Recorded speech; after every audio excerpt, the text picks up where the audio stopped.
Welcome back mga teknik sa aking YouTube channel. May panibago na naman akong teknik sa inyong ibibigay. Ngayon mga teknik, tuturuan ko kayo kung paano mag-bypass ng screen lock at FRP bypass ng Infinix Hot 30 Play. Mga teknik, at sa bago pa nating ka-teknik, iniimbitahan ko po kayo na sumali kayo sa aking raffle. Pwede kayo mga teknik manalo ng libreng LCD, libreng gawa ng cellphone.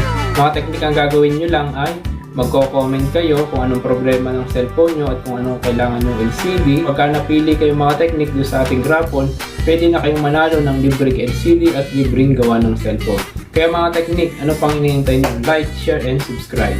Lagay ko po mga teknik yung link sa description. Ito mga teknik yung ating binaypass yan. Natanggal na natin yung kanyang screen lock at Google account. Yan. Bali mga teknik, yung process nito na step by step kung paano tanggalin yung screen lock at Google account, meron na naman akong video kasi ito Android 12, same dun sa una kong ginawang video. Ilalagay ko na lang mga teknik yung link ng video para yun ang panoorin nyo dito sa description at sa pin comment. Yun mga teknik ang step by step kung paano i-bypass ang Infinix Hot 30 Play Android 11 hanggang 14 sa darating pang update. Yun yung bagong screen lock Google account bypass.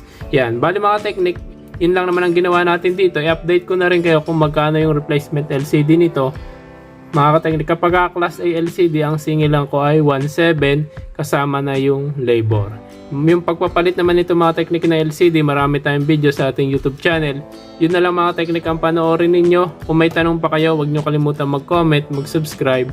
Salamat sa panonood and God bless.